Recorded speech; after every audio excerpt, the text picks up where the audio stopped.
Next வந்து என்னன்னு பாக்குறோம்னா types of budget. என்னங்க பட்ஜெட்டோட ப்ரிப்பரேஷன் ஆஃப் பட்ஜெட் நம்ம பார்க்க போறோம். என்னங்க ஃபர்ஸ்ட் வந்து அதோட அட்வான்டேஜஸ் லிமிடேஷன்ஸ் உங்களுக்கு தெரிஞ்சிச்சு. பட் ப்ரிப்பரேஷன் ஆஃப் பட்ஜெட் வந்து types of budgeting process: bottom up ending, impose top down, negotiate budget, participative budget சொல்லுவாங்க.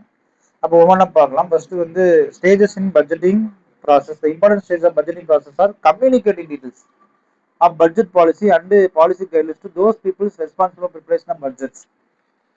யாரு படிக்கிறாங்க?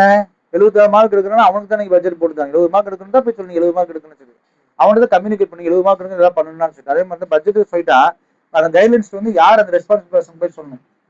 Determine the factor that restricts output. என்ன அவுட்புட் வச்சு தான் நீங்க பண்ணணும்னு சொல்லிடணும். In the order of preparation of budget, என்ன ஆர்டர் நீங்க பட்ஜெட் ப்ரிப்பேர் பண்ண சொல்லிடணும். Negotiation of budget with superiors. இது பத்தாது, எனக்கு இவ்வளவு கம்மியா கொடுத்தா நான் பட்ஜெட் பண்ண முடியாதுன்னு சொல்லணும். Final acceptance of budget, ongoing review of budget. இதெல்லாம் வந்து நாங்க ஸ்டேஜஸ் ஆஃப் பட்ஜெட்டிங் ப்ராசஸ். ஏன்னா சொல்லிட்டீங்க சார் நீங்க செலவு குறைங்கன்னு சொல்லிட்டீங்க, எப்படி குறைக்க முடியும்? இன்னைக்கெல்லாம் அதிகமா கூலி கேட்கறாங்க, அதுக்கு தகுந்த மாதிரி ஆளை பிடிங்கன்னு சொல்லுவாங்க. இதெல்லாம் process. Step one, communicating. What is the communicating? Yes, எந்த ஒரு விஷயத்துலையும் வந்து கம்யூனிகேட்டிங் இஸ் வெரி இம்பார்ட்டன்ட் ஃபேக்டர்னு சொல்றாங்க இல்லையா? Without communicating how can we convey our message to others? So communication is very important. See, fail the communications, automatically company goes down. And step 2 பொறுத்தீங்கன்னா determine the factor that restrict the performance. எந்தெந்த factor வந்து நம்மளுடைய பெர்ஃபார்மன்ஸை restrict பண்ணணும் அப்படின்னு பாக்குறீங்க. சரி, ஒரு சண்டை போட்டுக்கலாம், உள்ள வந்து கம்யூனல் ஹார்மோனி இருக்கு, மீன் சண்டை போட்டுருக்கோம்னா உள்ள குரூப்பிங் இருக்கக்கூடாது.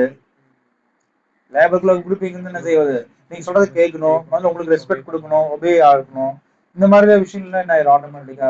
லெக்னகன்ஸ் இருக்கக்கூடாது, திருட்டுத்தனம் இருக்கக்கூடாது. இதெல்லாம் ஒரு controlling factors.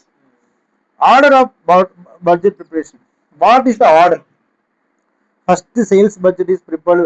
Unit of product sales value பண்ணணும். அப்போ இன்ஃபர்மேஷன் சேல்ஸ் அண்ட் இன்வென்ட்ரி பட்ஜெட்டுக்குள்ள போகணும். This leads largely budget research of productions. Sequentially material inventory budget will be have to be prepared.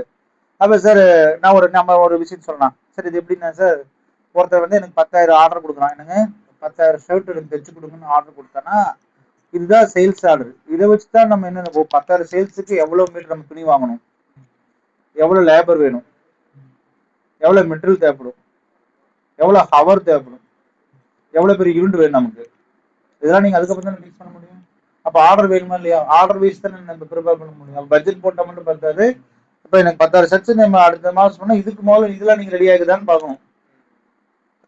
புரியுதுங்களா?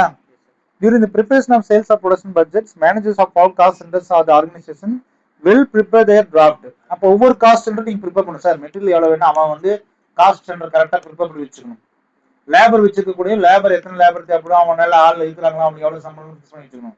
மெட்டீரியல் இருந்தா பர்ச்சேஸ் ஆர்டர்ல நீங்க கரெக்டா என்ன செய்யணும், போட்டு வச்சிருக்கணும். ஹவர்னா கரண்ட் இருக்குமா, அந்த டைம்ல கரண்ட் வேல்யூ எவ்வளவு, பிளேஸ் இருக்குதா, இதெல்லாம் மேனேஜர்ஸ் என்ன செய்யணும், ஒவ்வொரு ஆர்டர்ல பக்காவா இருக்கணும். புரியுதுங்களே? நீங்க ஒரு ஆடிட் ஆஃபீஸே இருக்குது, ஒரு 4 கணக்கு வந்துருச்சு, 4 கணக்கு வேணும், அட்லீஸ்ட் எத்தனை பேராச்சும் இருக்கணும், ஒருத்தராச்சும் இருக்கணும். ஒருத்தருமே இல்லைன்னா எப்படி கணக்கு போட முடியும்? லாஜிக்கலா வேணும்ல. ஒரு கம்ப்யூட்டராச்சும் வேணும், ஒரு கம்ப்யூட்டர் யூஸ் பண்ண முடியாது. சரி, எனக்கு 100 கணக்கு வந்துச்சு, 100 ஜிஎஸ்டி போகணும், அட்லீஸ்ட் 2 கம்ப்யூட்டரும் இல்ல 3 கம்ப்யூட்டராச்சும் வேணும், 2 பர்சனாச்சும் வேணும் டெபிட் பண்ணும். இதெல்லாம் இல்லாம பண்ணா அது ஆர்டர் ஆஃப் அசைன்மெண்ட்ல வராது. Negotiation of budget. Implement participative approach to budgeting. Budget should be originated at lowest level of management. Managers at this level should submit their budget to the superior approval. சரி, இதுக்கு கீழே நம்ம என்ன செய்யக்கூடாது, நம்ம rate என்ன செய்யக்கூடாது, ஃபிக்ஸ் பண்ணக்கூடாதுன்னு சொல்லிட்டு இவங்க என்ன செய்வாங்க, சரி இதுக்கு கீழே நீங்க கொண்டு வர சொன்னா முடியாது sir, it is not practicable அப்படின்றது வந்து நெகோசியேட் பண்ண அந்த பட்ஜெட் வந்து இம்ப்ளிமெண்ட் பண்ணக்கூடிய ஸ்டேஜுக்கு வருமா வராத நீங்க தான் என்ன செய்ய ஃபிக்ஸ் பண்ணி சொல்லணும். Final and acceptance budget. சரிங்க சார், இதெல்லாம் ஓகேவான்னு சொல்லிட்டு ஓகே சார் ஸ்டார்ட் பண்ணலாம், இந்த பட்ஜெட் ஓகே, 50,000 நம்ம சேல்ஸ் பண்ண முடியுமா, ஆள் இருக்குது கையில், ரைட் சார். அப்போ நம்ம என்ன சார் ஆர்டர் எடுக்கலாம். நீங்க சேல்ஸ் ஃபிக்ஸ் பண்ணி தான் நீங்க போகணும். சார் உங்களால் 100 மார்க் எடுக்க முடியுமா? எப்படிங்க 100 மார்க் எடுக்க முடியும்? என்னால 80 எடுக்க முடியும், அதுவும் பாசிபிள். ரைட், 100 ஏன் எடுக்க முடியாது? எடுக்கலாம். அந்த அளவுக்கு உங்களுக்கு